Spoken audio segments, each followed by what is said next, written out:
Welcome to Firm, folks. Here's our third part of a series on Lawful versus Lawless. This next presentation in our series has a few important issues to show you and have you listen to. The civil American citizens and law-abiding biological kind of citizens that we know you are. So, here we go. Starting with, hopefully you can see the majority of the sheet of paper before you here about the Affordable Care Act, otherwise known as Obamacare, back in the day. We had to put up with another Democrat. But this one, folks, is from the Epoch Times. And what it is we're starting with the real truth and intentions about Obamacare and this Affordable Care Act, or of insurance, basically more like it. And we'll give you the information. This brief report from the Epoch Times. Hope this is enlightening. It isn't just Republicans who say Obamacare went awry. Many experts and even some Democrats recognize that while the program did make health coverage more affordable for 24 million Americans at one point, it has essentially backfired. Meanwhile, it's been 9 months since President Trump signed his executive order to dismantle the Education Department. I'll have a closer look at what's happening with the dismantling. Also, President Trump said he is planning to designate the Muslim Brotherhood a foreign terrorist organization. In world news, as China's economy continues to worsen and U.S.-China trade tensions deepen, manufacturers are accelerating an exodus from China to Southeast Asia and Central Asia. And on health, as we're surrounded by microplastics, we'll share some habits that can help reduce exposure. By the way, if you're enjoying the morning brief, it's also available in newsletter format. It's curated daily by the Epoch Times newsroom, and we send it out at 5 a.m. Our subscribers tell us it's their top source for unbiased news. So if you're interested in that, check the link in the notes. Okay, let me get back to that top story. The government shutdown might be over, but the political and financial problems that dog Obamacare haven't gone away. Congress is now debating a second extension of the temporary tax credits that have shielded Obamacare users from rising costs for 5 years. Without the subsidies, Democrats say millions of Americans will be priced out of the health insurance market at the stroke of midnight on New Year's Eve. Meanwhile, President Trump and other Republicans don't want an extension. They want a transformational change that eliminates what they say are unworkable policies and perverse incentives that have plagued the program from the beginning. It isn't just Republicans who say Obamacare went awry. Many experts and even some Democrats recognize that while the program did make health coverage more affordable for 24 million Americans at one point, it has essentially backfired.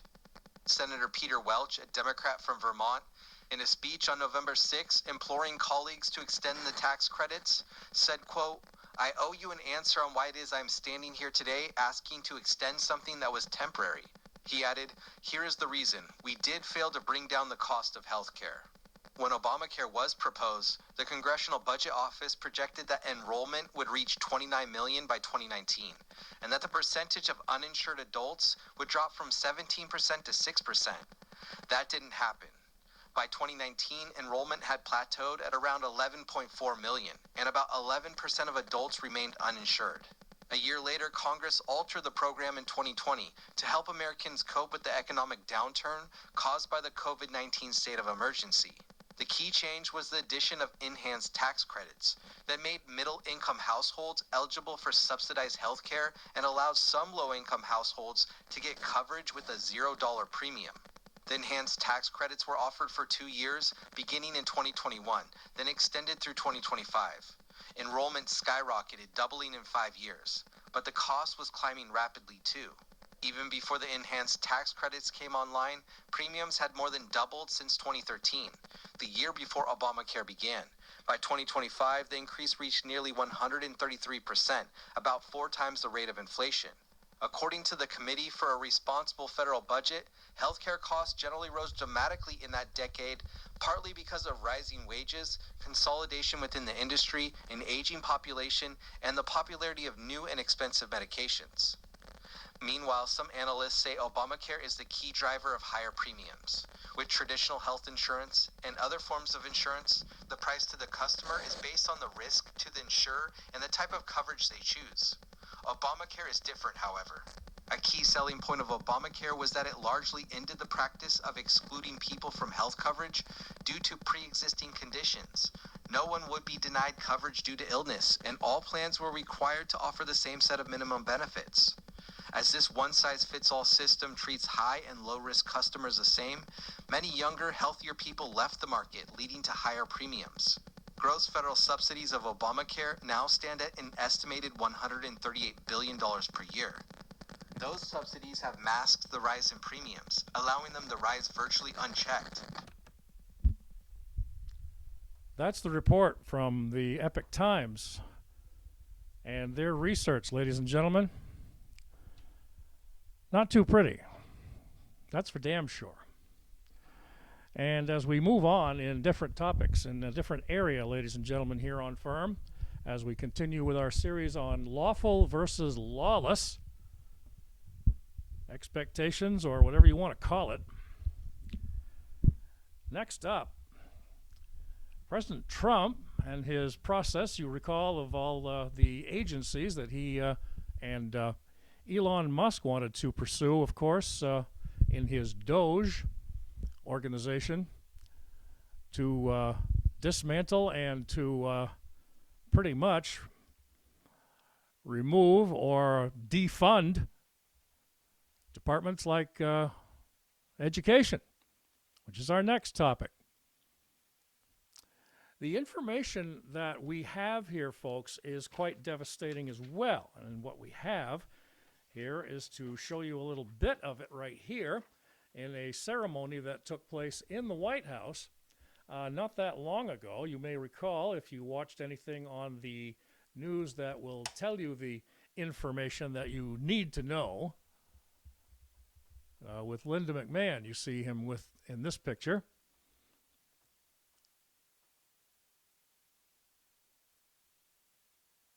And with that, Mr. Trump was bringing her on, while this particular organization, he was going to read a few statements about it, and we do have that in a couple of excerpts from not only the media that was there, of course, the media that makes sure the American people like yourself get all the time.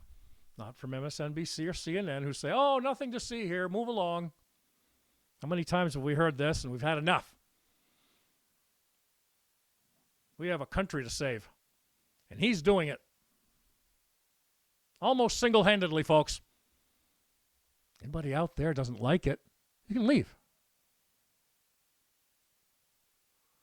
But as for dismantling the Department of Education in this case, folks, is being done through the Federal Economy Act,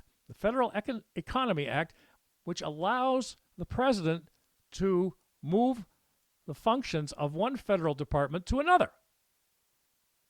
So that's what's going on. Interagency agreements for moving functions from one federal department to another are allowed under this Economy Act. The brief story, folks, as you heard earlier from the Epoch Times reporter, 9 months, almost 10, as we head into November, to December, that is, the president signed his executive order to dismantle the Department of Education, something U.S. leaders have called for but never attempted. Oh, gee, I wonder who that could be. I bet there wasn't a D next to their name. Mr. Trump acknowledged that only Congress. Oh, I stand a little corrected, but not much, folks. Mr. Trump acknowledged that only Congress can completely eliminate the department. Instead, his plan was to press ahead and dismantle it and to move its functions to other agencies, which you see he can do under this Economy Act. So that's what he's doing, with the help of Linda McMahon, his appointed Secretary of Education. And in addition, to leave just a cabinet secretary in place as the sole employee along with a physical location before any legislative vote. The plans for dismantling the department were revealed in more detail back on November 18th by Ms. McMahon. Critics argue that local schools will be shortchanged because of the federal cuts. Boo-hoo cry. Ms. McMahon maintains that funding from the department is not being eliminated. Got that? Ding-dongs.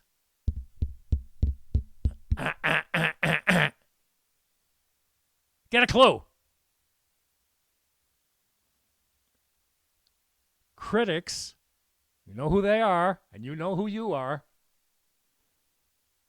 argue local schools will be shortchanged because of the federal cuts, but Ms. McMahon maintains the funding from the department is not being eliminated. It's just being streamlined so money otherwise spent on the bureaucracy makes it directly to the classroom.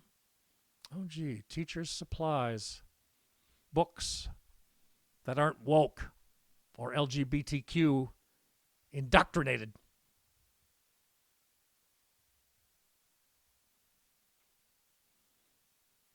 Transferring responsibility under the final paragraph in this story from Blaze Media and the Epoch Times. Yes, the Epoch Times as well.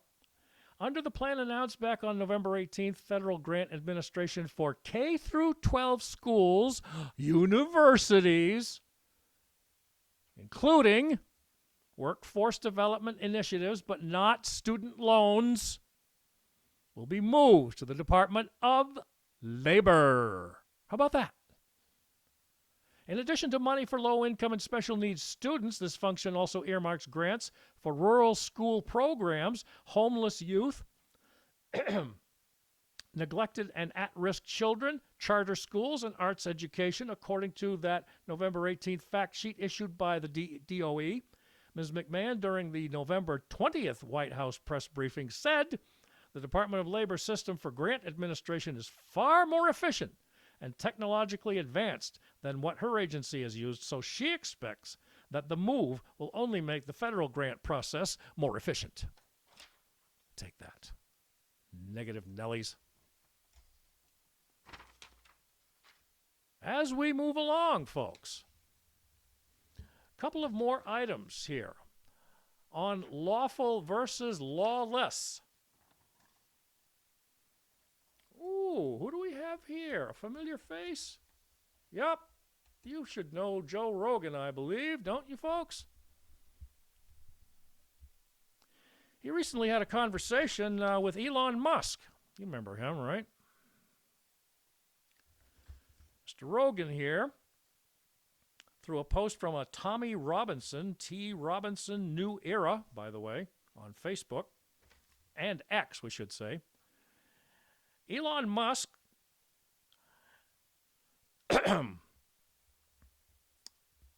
said, those who are seeking asylum are misinformed. Or maybe it's intentional. He says asylum is supposed to mean that if you go back to your country, you will get killed. Today, however, asylum seekers go on vacation to the country that they're seeking asylum from. But that doesn't make any sense. You know what? He's right.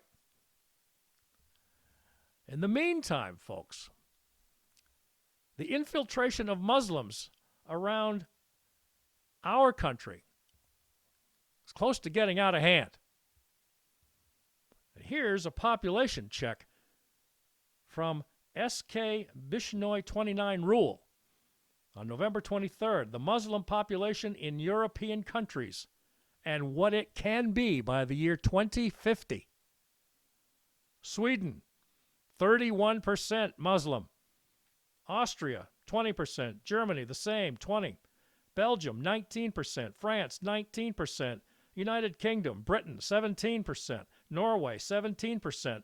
Denmark, 16%. Netherlands, 15.3%. And on it goes, folks. That's what's going on there.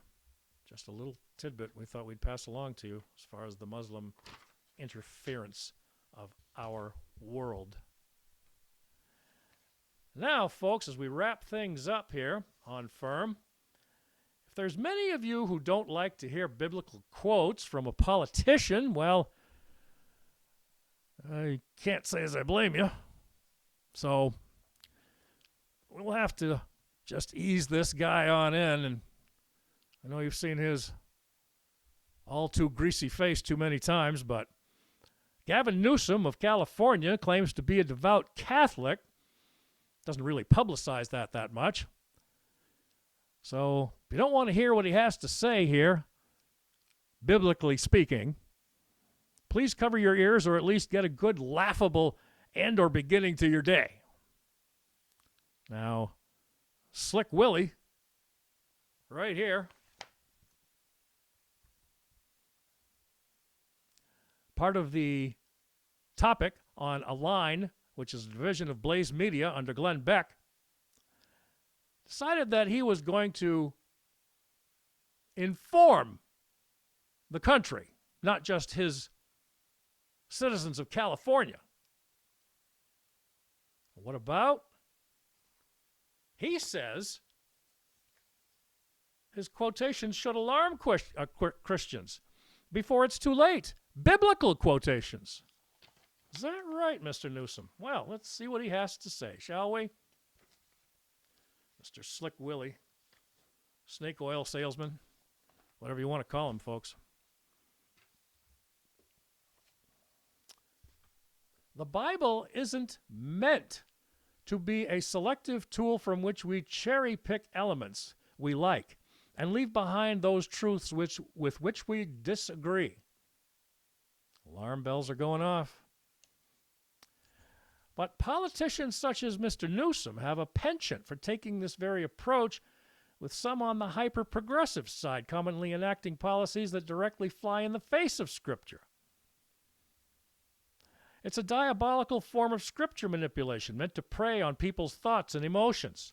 Amid the mayhem, some of those individuals have simultaneously perfected the art of gaslighting, oftentimes unexpectedly emerging from the abyss to quote the Bible as an appeal to truth, when it suddenly seems to serve their policy proclivity. Ha! In case of this, Mr. Newsom recently waxed poetic on the Old and New Testaments, wielding the Bible to condemn Trump and his administration over the impact of recent government shutdown. Of course he did. The left is heresy. The Bible pitch sounds holy until you spot the socialist trick. Why real Christianity terrifies the elites and their right to worry. Newsom announced during a press conference in the past week or so that he had filed a lawsuit against the Trump administration over SNAP benefits, the government program that provides food for low-income Americans. Well, it's also interesting to me, said Newsom, because I spent a little time at a wonderful Jesuit university. Oh, is that nice? Woo! Are we supposed to be impressed? Quote, if there was anything I, meaning he, Newsom, remember about my 4 years with Father Koss, C-O-S, is that the New Testament, Old Testament have one thing dominantly in common: Matthew, Isaiah, Luke, and Proverbs. I mean, go down the list, he says. It's around food. It's about serving those that are hungry. It's not a suggestion in the Old and New Testament. It's core and central to what it is to align with God's will, period, full stop. But he wasn't done there. Newsom went on to say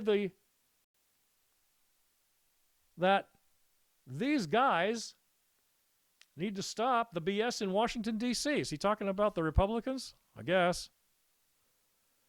And he took further aim, did Newsom, at political foes who often tout the importance of prayer and yet supposedly don't ally with him on those issues. Sheesh. It's become beyond remarkable to watch some of our politicians, he says, behave and legislate that they are openly hostile toward the Bible and Christianity, but then start unleashing verses and Christian claims when it's convenient for their own political agendas. Really? we get mad? Not that I'm aware of, Mr. Newsom. He goes on. Ramble, ramble, ramble. He says it's a diabolical form of spiritual manipulation.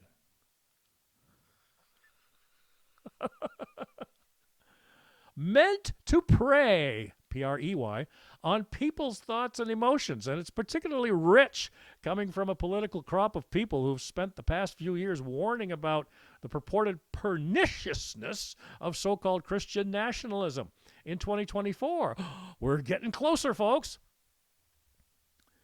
Newsom responded to President Trump's re-election by calling a special session aimed at addressing, quote, reproductive freedoms. Heard that before? Yeah, a lot from Janet Mills and all of those up here that support Planned Parenthood. It's not pro-life. A special session aimed at addressing reproductive freedoms, immigration, climate policies, and natural disaster response. Oh, sorry. Newsom somehow misled and also missed Bible lessons on the value of life, apparently, as his statement at the time warned Trump that Mr. Trump would likely continue the assault on reproductive freedom and limit access to medical abortion. There it is. It finally comes out. Nasty as it is, folks.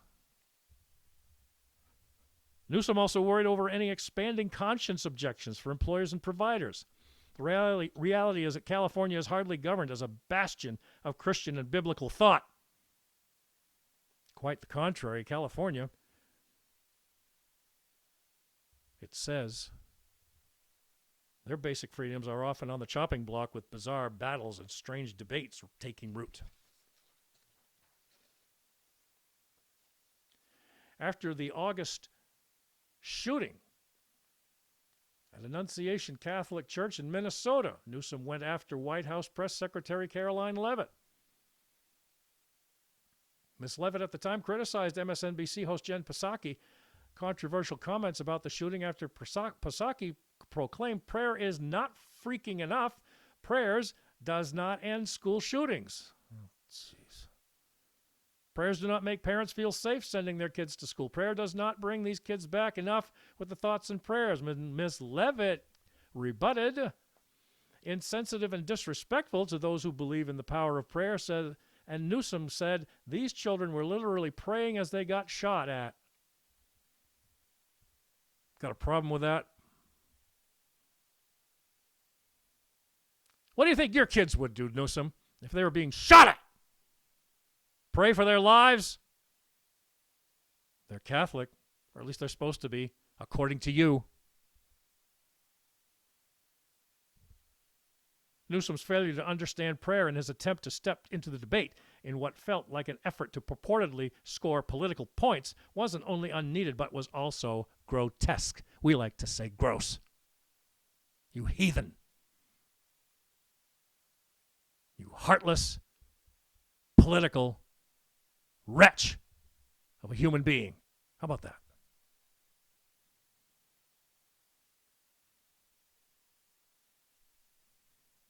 Once again, the governor seemed to be using faith to push political antics.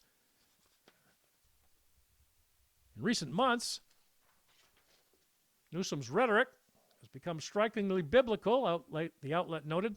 Even his mocking Patriot shop, which mimics the merchandise sold by President Trump to raise money for his political work, sells a Bible, though as part of a long-running gag, it's always sold out. The Bible is the best seller of all times, ladies and gentlemen. All time. Lastly,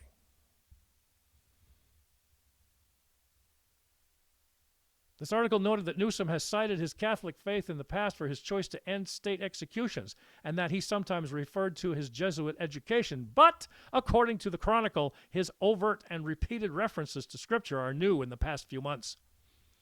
Some observers believe Newsom would be gearing up to appeal to Middle America amid other voters for whom faith is a central part of their identity. And at this point, it's unclear on that note. But what is evident is that his selective policy making and proclamations are incongruent, and anyone paying close attention should keep that in mind as they watch Newsom continue to weaponize the Bible for his own political ends. Not enough? I think so.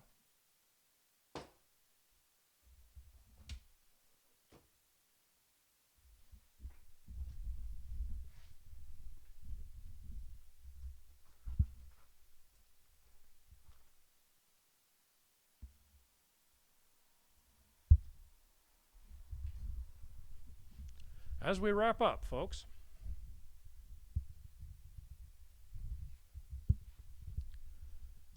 I want to let everybody know that we have our organization on top of everything here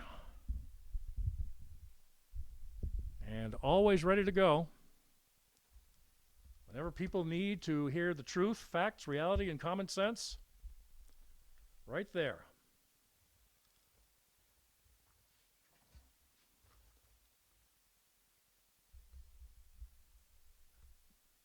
As you can see it, it is nothing but, and always will be every time we put a podcast on the air, truth, facts, reality, and common sense. And contact us anytime, 24 hours a day, 7 days a week at fairnessinreportingmedia@gmail.com, fairnessinreportingmedia@gmail.com. We're on YouTube and Twitter, 24 hours a day. Pray for our country, our state, against the evil. Pray that we can make changes in our legislature and the governor's house. Everyone stay safe during the holiday season, and peace to all.